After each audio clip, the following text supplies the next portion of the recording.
और इस वक्त की एक बड़ी खबर आपको बता दें, उत्तर प्रदेश से समाजवादी पार्टी में शिवपाल यादव को मिला बड़ा सम्मान। शिवपाल यादव को बनाया गया स्टार प्रचारक। शिवपाल के लिए अलग से हेलीकॉप्टर का इंतजाम। तो ये बड़ी खबर आपको बता दें, समाजवादी पार्टी में शिवपाल सिंह यादव को बड़ा सम्मान मिला है और उन्हें स्टार प्रचारक बनाया गया है। अलग से हेलीकॉप्टर की व्यवस्था की गई है। तो शिवपाल के लिए अलग से हेलीकॉप्टर का इंतजाम होगा। स्टार प्रचारक बनाया है समाजवादी पार्टी ने। और हमारे सहयोगी शेखर जुड़ चुके हैं ज्यादा जानकारी के साथ। शेखर, रथ में बैठी हुई तस्वीरें भी सामने आई थी जिसमें अखिलेश यादव थे, नेताजी थे और शिवपाल यादव भी थे। तो रथ में एक कोना जरूर शिवपाल यादव को मिला था, लेकिन अब उनका कद बड़ा होने की बात की जा रही है, स्टार प्रचारक बनाने की बात की जा रही है। लेकिन शायद वो स्टार पहले से थे समाजवादी पार्टी के। बिल्कुल, इसमें कोई दो राय नहीं है। जिस तरह से उन्होंने प्रगतिशील समाजवादी पार्टी बनाई थी और उसके बाद वो समाजवादी पार्टी में उन्होंने बताया कि वो उसके साथ गठबंधन में जा रहे हैं, फिर उनका टिकट फाइनल हुआ, तो कई उतार चढ़ाव इस बीच में शिवपाल यादव की पार्टी और समाजवादी पार्टी के बीच में देखे। लेकिन आखिर में अखिलेश उनके साथ मिलने गए, अखिलेश उनके पास मिलने गए और उसके बाद जो रिश्तों पर जमी हुई धूल थी, जो बर्फ थी, वो पिघल गई। और उसके बाद शिवपाल यादव लगातार अखिलेश यादव के समर्थन में अपनी बात को रखते आए। बीते दिनों हमने देखा था कि मैनपुरी में इटावा में जब पूरा परिवार एक साथ आया, उस समय पर भी वो मुलायम सिंह यादव के साथ में थे। वो कुर्सी सोफे के हत्थे पर बैठे हुए थे। और उसके बाद अब जो उन्हें स्टार प्रचारक का दर्जा दिया गया है, अखिलेश ने पूरी कमान संभाल रखी थी। जाहिर सी बात है कि शिवपाल यादव जो मैनेजमेंट के लिए अपने जाने जाते हैं, अब जो चुनाव है, जिस तरीके से चौथा, पांचवा, छठा और सातवां फेज है, उसमें शिवपाल यादव की खासी पकड़ है। और पूर्वांचल में जाहिर सी बात है, अवध में, पूर्वांचल में, इस पूरे इलाके में अखिलेश को अगर एक मजबूत साथी कैंपेनर के रूप में मिलता है तो समाजवादी पार्टी को यहां से गेन होगा, उनको मजबूती मिलेगी। इसीलिए समाजवादी पार्टी की तरफ से अखिलेश यादव ने शिवपाल यादव को न सिर्फ स्टार प्रचारक घोषित किया है, बल्कि एक हेलीकॉप्टर का भी इंतजाम उनके लिए किया गया है, जिसमें वो लगातार अब चुनावी जनसभाओं को संबोधित करेंगे। जो पार्टी कैडर है, उनका अपना जो कैडर है, उसको भी इंगेज रखा जाएगा। और इस तरीके से समाजवादी पार्टी यहाँ पर एक निर्णायक बढ़त लेने की कोशिश करेगी, क्योंकि लगातार अखिलेश यादव ने कहा है कि पहले और दूसरे फेज में वो सेंचुरी पार कर चुके हैं। तीसरे, चौथे और पांचवें, छठे, सातवें चुनावों के चरण में वो आगे की रणनीति जो उनकी तय होगी, उसके हिसाब से शिवपाल यादव को कैंपेनर बनाना, स्टार कैंपेनर बनाना। करहल का चुनाव खत्म हो चुका है और ऐसे में शिवपाल यादव की याद क्या थोड़ा देर से आई, और जिस तरह से करहल में कल चुनाव हुआ है, उससे कई तरह की चीजें भी निकलकर सामने आ रही हैं।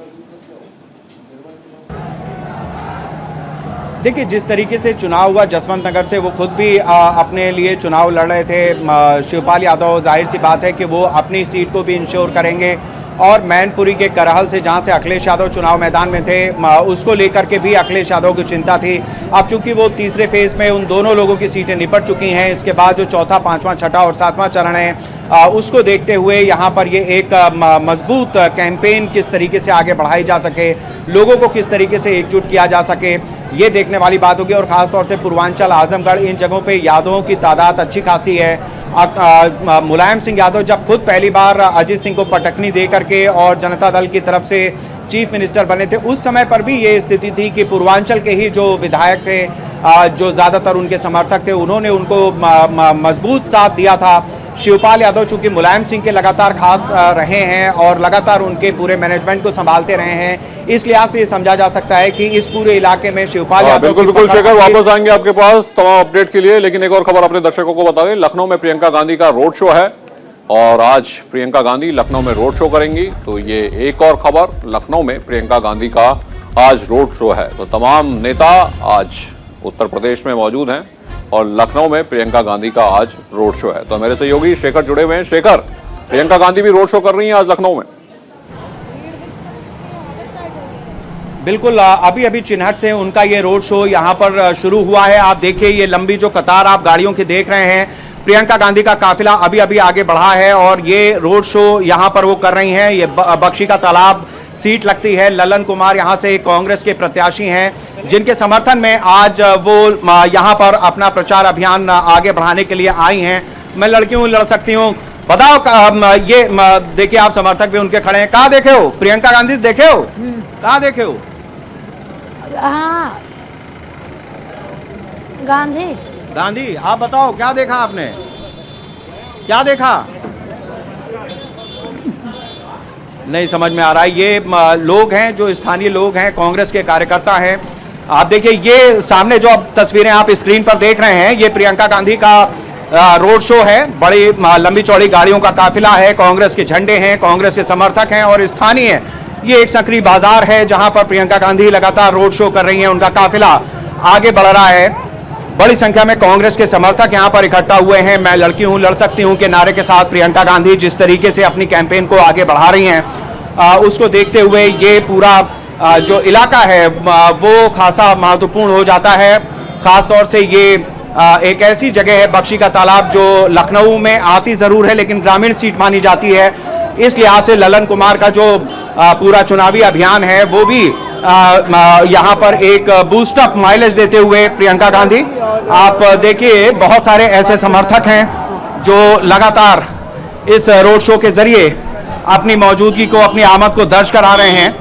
और यहाँ पर यह प्रियंका गांधी का रोड शो काफिला लगातार आगे बढ़ता हुआ, बड़ी संख्या में कार्यकर्ता यहाँ पे पहुंचे हुए हैं प्रियंका गांधी और ललन कुमार के जिंदाबाद के नारों के साथ। ये पूरी कैंपेन, ये पूरा रोड शो आगे बढ़ता हुआ। बिल्कुल बिल्कुल शेखर, वापस आएंगे आपके पास और तमाम अपडेट आपसे लेंगे, तमाम इस रोड शो की सारी तस्वीरें अपने दर्शकों को भी दिखाएंगे। लेकिन इस वक्त सीधा लिए चलते हैं आपको, प्रधानमंत्री नरेंद्र मोदी शिक्षाविदों को संबोधित कर रहे हैं। तेजी से काम शुरू कर सके ये सुनिश्चित होना चाहिए। शुरू से ही ये डिजिटल यूनिवर्सिटी इंटरनेशनल स्टैंडर्ड को लेकर चले, ये देखना हम सभी का दायित्व है। साथियों, देश में ही ग्लोबल स्टैंडर्ड के इंस्टीट्यूट्स का निर्माण करने का सरकार का इंटेंट और उसके लिए पॉलिसी फ्रेमवर्क भी आपके सामने है। अब आपको अपने प्रयासों से इस इंटेंट को जमीन पर उतारना है। आज विश्व मातृभाषा दिवस भी है। मातृभाषा में शिक्षा बच्चों के मानसिक विकास से जुड़ी है। अनेक राज्यों में स्थानीय भाषाओं में मेडिकल और टेक्निकल एजुकेशन की पढ़ाई शुरू हो चुकी है। अब सभी शिक्षाविदों की ये विशेष जिम्मेदारी है कि स्थानीय भारतीय भाषाओं में बेस्ट कंटेंट और उसके डिजिटल वर्जन के निर्माण को गति दी जाए। भारतीय भाषाओं में ये e content internet, mobile phone, TV और रेडियो के माध्यम से सभी के लिए एक्सेस हो, इस पर काम करना है। भारतीय साइन लैंग्वेज में भी हम ऐसे पाठ्यक्रम विकसित कर रहे हैं जो दिव्यांग युवाओं को सशक्त कर रहे हैं। इसमें भी निरंतर सुधार करते रहना बहुत जरूरी है। डिजिटल टूल्स, डिजिटल कंटेंट को कैसे बेहतर तरीके से डिलीवर किया जाए, इसके लिए हमें टीचर्स को भी ऑनलाइन ट्रेन करने पर जोर देना होगा। साथियों, डायनामिक स्किलिंग आत्मनिर्भर भारत के लिए और ग्लोबल टैलेंट डिमांड के लिहाज से भी बहुत अहम है। पुराने जॉब रोल्स जिस तेजी से बदल रहे हैं, उनके अनुसार हमें अपने डेमोग्राफिक डिविडेंड को तेजी से तैयार करना होगा। इसलिए एकेडेमिया और इंडस्ट्री को मिलकर प्रयास करने की जरूरत है। Digital ecosystem for skilling and livelihood, डेस्टैक, ई पोर्टल और ई स्किलिंग लैब की जो घोषणा बजट में की गई है, उसके पीछे यही सोच है। साथियों, आज tourism industry, drone industry, animation और कार्टून इंडस्ट्री, डिफेंस इंडस्ट्री, ऐसी इंडस्ट्री पर हमारा बहुत अधिक फोकस है। इन सेक्टर्स से जुड़े मौजूदा उद्योगों और स्टार्टअप्स के लिए हमें ट्रेन मैन पावर की आवश्यकता है। एनिमेशन, विजुअल इफेक्ट, गेमिंग और कॉमिक, इस सेक्टर के विकास के लिए टास्क फोर्स का गठन इसमें बहुत मदद करने वाला है। इसी तरह अर्बन प्लानिंग और डिजाइनिंग देश की जरूरत भी है और युवाओं के लिए अवसर भी है। आजादी के अमृत काल में भारत अपने अर्बन लैंडस्केप को ट्रांसफॉर्म करने की तरफ तेजी से बढ़ रहा है। इसलिए AICTE जैसी संस्थानों से देश की ये विशेष अपेक्षा है कि इससे जुड़ी पढ़ाई और ट्रेनिंग में निरंतर सुधार हो। साथियों, एजुकेशन सेक्टर के द्वारा हम आत्मनिर्भर भारत के अभियान को कैसे सशक्त करेंगे, इस पर आप सभी के इनपुट्स देश के काम आएंगे। मुझे विश्वास है कि हम सभी के साझा प्रयासों से बजट में तय लक्ष्यों को हम तेजी से लागू कर पाएंगे। मैं ये भी कहना चाहूंगा कि हमारी प्राथमिक शिक्षा है, गांव तक अनुभव ये आ रहा है कि स्मार्ट क्लास के द्वारा, एनिमेशन के द्वारा, दूर सुदूर लॉन्ग डिस्टेंस एजुकेशन के द्वारा, या हमारी जो नई कल्पना है कि 1 क्लास 1 चैनल, गांव तक हम अच्छी क्वालिटी की शिक्षा का प्रबंध कर सकते हैं। बजट में इसका प्रावधान है, हम इसको लागू कैसे करें। आज जब हम बजट को लेकर के चर्चा कर रहे हैं तो आज अपेक्षा ये नहीं है कि बजट कैसा हो, क्योंकि वो तो हो गया। अब अपेक्षा आपसे ये है कि बजट की जो चीजें हैं वो जल्दी से जल्दी हम सीमलेसली नीचे लागू कैसे करें। आपने बजट का अध्ययन किया होगा, आप फील्ड में काम करते हैं।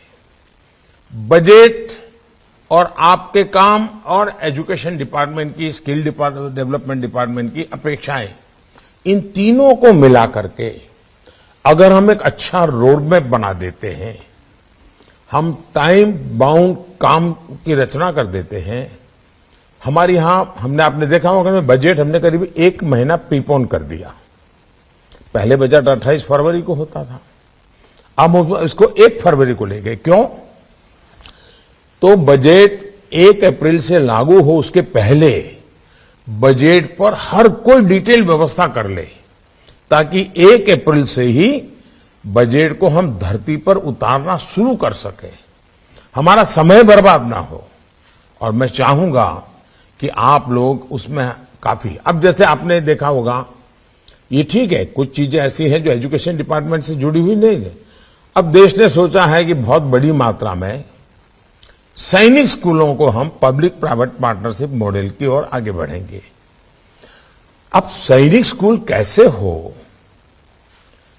पब्लिक प्राइवेट पार्टनरशिप का मॉडल क्या होगा, डिफेंस मिनिस्ट्री उसके लिए बजट देने वाली है। तो सैनिक स्कूल जो है बनेंगे, उसके टीचर की स्पेशल ट्रेनिंग कैसे होगी।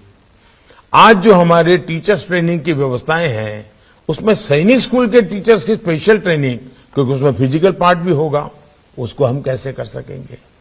उसी प्रकार के स्पोर्ट्स हमारे देश में इस ओलंपिक के बाद स्पोर्ट्स ने एक विशेष आकर्षण पैदा किया है। स्किल की दुनिया का ये विषय तो है ही है, खेल जगत का भी है, क्योंकि टेक्निक, टेक्नोलॉजी, इसने भी अब स्पोर्ट्स में बहुत बड़ी जगह बना ली है। तो हम जब ये सोचते हैं उसमें हमारा कोई रोल हो सकता है क्या? कभी हमने सोचा है जिस देश में नालंदा, तक्षशिला, वल्लभी, इतने बड़े शिक्षा संस्थान, आज हमारे देश के बच्चे विदेश पढ़ने के लिए मजबूर हो, क्या ये हमारे लिए ठीक है क्या? हम देखें हमारे देश से जो बच्चे बाहर जा रहे हैं, अनाप शनाप धन खर्चा हो रहा है, वो परिवार कर्ज कर रहा है। क्या हम हमारे देश में दुनिया की यूनिवर्सिटीज को ला करके हमारे बच्चों को हमारे यहां एनवायरनमेंट में और कम खर्चे में पढ़ाई के लिए उनके लिए चिंता कर सकते हैं? यानी प्री प्राइमरी से लेकर के पोस्ट ग्रेजुएट तक पूरा हमारा जो खाका है वो 21वीं सदी के अनुकूल कैसे बने? हमारे बजट में जो कुछ भी बना है ठीक है, इसके बावजूद भी किसी को लगेगा नहीं ऐसा होता तो अच्छा होता, अगले साल सोचेंगे, इसके लिए अगले बजट में सोचेंगे। अभी तो जो हमारे पास उपलब्ध बजट है उस बजट को हम धरती पर कैसे उतारें, अच्छे से अच्छे ढंग से कैसे उतारें, ऑप्टिमम आउटकम कैसे मिले, आउटपुट नहीं, ऑप्टिमम आउटकम कैसे मिले। अब जैसे अटल टिंकरिंग लैब, अटल टिंकरिंग लैब काम देखने वाले लोग अलग है, लेकिन संबंध तो उसका किसी न किसी एजुकेशन सिस्टम के साथ जुड़ा हुआ है। हमें इनोवेशन की बात करनी है तो अटल टिंकरिंग लैब को हम कैसे आधुनिक बनाएंगे। यानी ये सारे विषय ऐसे हैं कि बजट के परिप्रेक्ष्य में और नेशनल एजुकेशन के परिप्रेक्ष्य में ये पहला बजट ऐसा है जो हम तुरंत लागू करके आजादी के इस अमृत महोत्सव में अमृत काल की नींव रखना चाहते हैं। और मैं चाहता हूं कि एक बहुत बड़ा परिवर्तन हमें लाना जरूरी है आप सभी स्टेक होल्डर्स के साथ। आप जानते हैं जब बजट प्रस्तुत होता है उसके बाद एक ब्रेक पीरियड होता है और सभी सांसद मिलकर के छोटे छोटे छोटे ग्रुपों में बजट की बारीकी से चर्चा करते हैं और बहुत ही अच्छी चर्चा होती है, अच्छी चीजें उसमें जो उभर करके आती है। लेकिन हमने उसको एक दायरा और बढ़ाया, सांसद तो इन दिनों ही कर रहे हैं लेकिन अब हम सीधे डिपार्टमेंट के लोग स्टेक होल्डर के साथ बात कर रहे हैं। यानी हमने एक प्रकार से सबका प्रयास, ये जो मैं कह रहा हूं ना, सबका साथ, सबका विकास, सबका विश्वास, सबका प्रयास, इस बजट में भी सबका प्रयास ये बहुत आवश्यक है। बजट ये सिर्फ आंकड़ों का लेखा जोखा नहीं है जी। बजट अगर हम सही ढंग से, सही समय पर, सही तरीके से उपयोग करें तो हमारे सीमित संसाधनों से भी हम बहुत बड़ा परिवर्तन ला सकते हैं। और ये तब संभव होता है कि बजट से क्या करना है ये क्लैरिटी अगर सबके मन में आ जाए। आज की चर्चा से एजुकेशन मिनिस्ट्री, स्किल मिनिस्ट्री, उनको भी बहुत बड़ा लाभ होगा क्योंकि आपकी बातों से पक्का होगा कि ये बजट बहुत अच्छा है, टिकना है, लेकिन इसमें ये करेंगे तो मुश्किल होगा, ये करेंगे तो ठीक होगा। बहुत प्रैक्टिकल बातें उभर करके आएगी। खुल करके आप अपने विचार रखिए। मूल बात है तत्वज्ञान की चर्चा नहीं है, व्यवहार